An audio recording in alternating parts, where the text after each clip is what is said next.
ಶ್ರೀ ಅಷ್ಟಲಕ್ಷ್ಮಿ ದೇವಾಲಯದಲ್ಲಿ ಕಾರ್ತಿಕ ಮಾಸದ ದೀಪೋತ್ಸವ. ಹೌದು, ನೆಲಮಂಗಲ ತಾಲೂಕು ಸೋಂಪುರ ಹೋಬಳಿಯ ಹಳೆ ನಿಜಗಲ್ ಗ್ರಾಮದಲ್ಲಿ ನೆಲೆಸಿರುವ ಶ್ರೀ ಅಷ್ಟಲಕ್ಷ್ಮಿ ದೇವಾಲಯದಲ್ಲಿ ದೀಪೋತ್ಸವ ಮತ್ತು ವಿಶೇಷ ಪೂಜೆ ಹಮ್ಮಿಕೊಳ್ಳಲಾಗಿತ್ತು.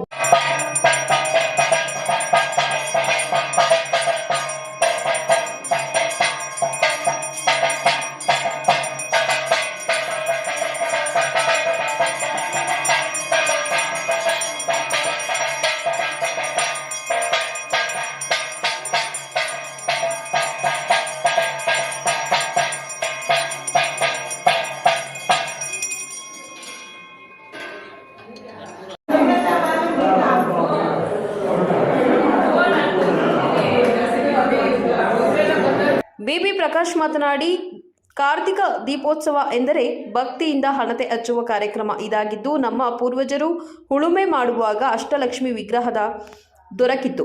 ಅದೇ ವಿಗ್ರಹವನ್ನು ಪ್ರತಿಷ್ಠಾಪಿಸಿ ಕೆಲವು ವರ್ಷಗಳ ಹಿಂದೆ ದೇವಾಲಯ ನಿರ್ಮಾಣ ಮಾಡಿದ್ದು, ಪ್ರತಿ ವರ್ಷ ದೀಪೋತ್ಸವ ಮತ್ತು ಮಂಗಳವಾರ, ಶುಕ್ರವಾರ, ಭಾನುವಾರ ವಿಶೇಷ ಪೂಜೆ ಮತ್ತು ಸಾಂಸ್ಕೃತಿಕ ಕಾರ್ಯಕ್ರಮವನ್ನು ನಡೆಸಿಕೊಂಡು ಬರುತ್ತಿದ್ದೇವೆ ಎಂದರು. ಇದು ಎಲ್ಲ ಭಕ್ತಾದಿಗಳಿಂದ ಸಾಧ್ಯ ಆಗಿದೆ. ಎಲ್ಲ ಭಕ್ತಾದಿಗಳ ಸಹಕಾರದಿಂದ ಮತ್ತು ಊರಿನ ಗ್ರಾಮಸ್ಥರು ಎಲ್ಲ ಸಹಕಾರ ಕೊಟ್ಟಿರೋದ್ರಿಂದ ಇದು ಇಷ್ಟು ಮಟ್ಟಿಗೆ ನಡೀತಾ ಇದೆ. ಸರ್, ಎಷ್ಟು ವರ್ಷಗಳಿಂದ ಇದು 20 ವರ್ಷದಿಂದ ನಡೀತಾ ಇದೆ. ಬಿಪಿ ರೂಪೇಶ್ ಮಾತನಾಡಿ, 20 ವರ್ಷಗಳ ಹಿಂದೆ ನಮ್ಮ ತಾತ ಮತ್ತು ನಮ್ಮ ತಂದೆಯವರು ಶ್ರೀ ಅಷ್ಟಲಕ್ಷ್ಮಿ ದೇವಾಲಯವನ್ನು ಜೀರ್ಣೋದ್ಧಾರ ಮಾಡಿದ್ದು, ಅಲ್ಲಿಂದ ಇಲ್ಲಿವರೆಗೂ ನಮ್ಮ ಕುಟುಂಬಸ್ಥರು ಕಾರ್ತಿಕ ಮಾಸದ ದೀಪೋತ್ಸವವನ್ನು ಅದ್ದೂರಿಯಾಗಿ ಆಚರಿಸಿಕೊಂಡು ಬರುತ್ತಿದ್ದಾರೆ ಎಂದರು. ಒಂದು ದೀಪೋತ್ಸವ ಕಾರ್ಯಕ್ರಮ ಸುಮಾರು 20 ವರ್ಷದಿಂದ ಆಚರಿಸ್ಕೊಂಡು ಬರ್ತಾ ಇದ್ದೀವಿ. ವರ್ಷ ಜನಗಳೂ ಜಾಸ್ತಿ ಆಗ್ತಾ ಇದ್ದಾರೆ. ಆಮೇಲೆ ಸುಮಾರು ಬೆಳಗಿಂದ ಒಂದು 500ರಿಂದ 600 ಭಕ್ತಾದಿಗಳು ಬಂದು ಎಲ್ಲ ದೇವಿಯ ಆಶೀರ್ವಾದದಿಂದ ಕೃಪೆಯನ್ನು ಪಡ್ಕೊಂಡು ಹೋಗಿದ್ದಾರೆ. ಇದು ನಮ್ಮ ತಾತನವರಾದ ಶ್ರೀ HV ಪುಟ್ಟಯ್ಯ, ನಂತರ ನಮ್ಮ ತಂದೆಯವರಾದ BP ಪ್ರಕಾಶ್ ಹಾಗೂ ನಾನು ಈ ಒಂದು ಕಾರ್ಯಕ್ರಮವನ್ನು ನಡೆಸ್ಕೊಂಡು ಬರ್ತಾಯಿದ್ದೀವಿ. ಸುಮಾರು 70 ವರ್ಷಗಳ ಇತಿಹಾಸ ಇರುವಂಥ ದೇವಸ್ಥಾನ ಇದು. ನನ್ನ ಹೆಸರು ರೂಪೇಶ್, CEO ವಾಸ ಸೈಂಟಿಫಿಕ್ ಕಂಪನಿ, ಹಾಗೂ ನಮ್ಮ ತಂದೆಯವರು BP ಪ್ರಕಾಶ್, ಪ್ರೊಪ್ರೈಟರ್ ವಾಸ ಸೈಂಟಿಫಿಕ್ ಕಂಪನಿ. ಮಣ್ಣಿನ ಮಂಟಪ ಇದು, ಮೊದಲಿನ ಕಾಲದ್ದು. ಅದು ಅದೇ ಒಂದು 200-300 ವರ್ಷದ ಕಾಲದ್ದು ಇದು.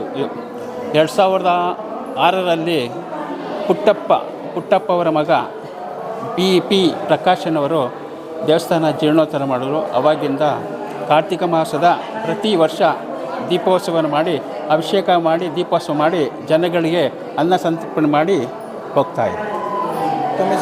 ನಾರಾಯಣಾಚಾರ್ಯ, ಹಳೆ ನಿಜಗಲ್. ಇವತ್ತು ಕಾರ್ತಿಕ್ ಮಾಸ ಅಂದ್ಬಿಟ್ಟು ಕೊನೆ ಸೋಮವಾರ ಕಡೆ ಕಾರ್ತಿಕ್ ಮಾಸದ್ದು ನಾವು ಮಾಡ್ತಾಯಿದ್ದೀವಿ. ಪ್ರಕಾಶ್ ಮತ್ತು ಕುಟುಂಬದವರು ಹರಳೂರು ಕುಟುಂಬ ಇದು ಪುರಾತನವಾಗಿ ಬಂದಿದ್ದು ಅಂತ ನಾವು ಆಗಲಿಂದ ಹೇಳ್ತಾ ಇದ್ದೀವಿ. ಈ ಅಷ್ಟಲಕ್ಷ್ಮಿ ಅವರು ನಮ್ಮ ತಾತ ಅವರೆಲ್ಲ ಪೂಜೆ ಮಾಡ್ತಿದ್ದರು, ಅದೇ ನಡ್ಕೊಂಡು ಬಂದಿದೆ, ಇದುವರೆಗೂ ಆಚರಿಸ್ತಾ ಇದ್ದಾರೆ. ಬೆಂಗಳೂರಿಂದ ಇರ್ಬೋದು, ತುಮಕೂರಿಗೆ ಸುತ್ತಮುತ್ತ ಎಲ್ಲ ಊರುಗಳಿಂದ ಭಕ್ತಾದಿಗಳು ಬರ್ತಾರೆ, ಈ ದೀಪೋತ್ಸವ ಕಾರ್ಯಕ್ರಮ ಭಾಗವಹಿಸ್ತಾರೆ.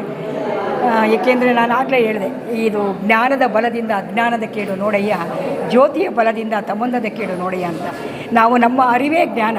ನಾವು ಜ್ಞಾನದಿಂದ ಎಂಥ ಮನಸ್ಸಿನ ಕತ್ತಲೆಯನ್ನು, ಅಜ್ಞಾನವನ್ನು ನಾವು ಹೋಗಲಾಡಿಸ್ಬೋದು. ಅದರ ಸಾಂಕೇತಿಕವಾಗಿ ಈ ದೀಪಗಳನ್ನು ನಾವು ಬೆಳಗಿಸ್ತೀವಿ. ಅಂದರೆ ನಮ್ಮ ಅಜ್ಞಾನವನ್ನು ಹೋಗಲಾಡಿಸ್ಕೋಬೇಕು. ನಾವು ಅರಿವಿನ ಬೆಳಕು ನಮ್ಮಲ್ಲಿ ತುಂಬಬೇಕು, ಜ್ಞಾನದ ಬೆಳಕು ತುಂಬಿಕೊಳ್ಬೇಕು. ನಮ್ಮಲ್ಲಿ ಹೇಳ್ತೀವಿ, ದೀಪದಿಂದ ದೀಪವ ಹಚ್ಚಬೇಕು ಮಾನವ ಅಂತ ಕೂಡ ಕವಿವಾಣಿ ಇದೆ. ಅಂದರೆ ಒಬ್ರಿಗೊಬ್ಬರು ಎಲ್ಲರೂ ಕೂಡ ಅನೋನ್ಯವಾಗಿರಬೇಕು, ಪರಸ್ಪರ ಎಲ್ಲರೂ ಪ್ರೀತಿ ವಿಶ್ವಾಸದಿಂದ ಇರಬೇಕು.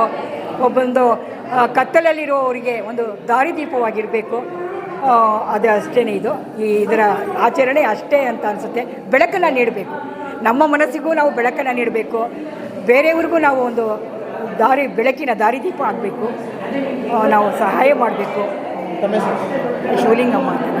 ಈ ಸಂದರ್ಭದಲ್ಲಿ ಸೈಂಟಿಫಿಕ್ ಕಂಪನಿ ಮುಖ್ಯಸ್ಥ BP Prakash, Vasa scientific CEO DP Rupesh, Hemalatha Prakash, Akshita, Nirmala, Shivalingamma, Rajeshwari, Prabhu, Amarajyothi, ಅರ್ಚಕರಾದ ನಾರಾಯಣ್ ಚಾರ್ ಮತ್ತು ಗ್ರಾಮಸ್ಥರು ಉಪಸ್ಥಿತರಿದ್ದರು.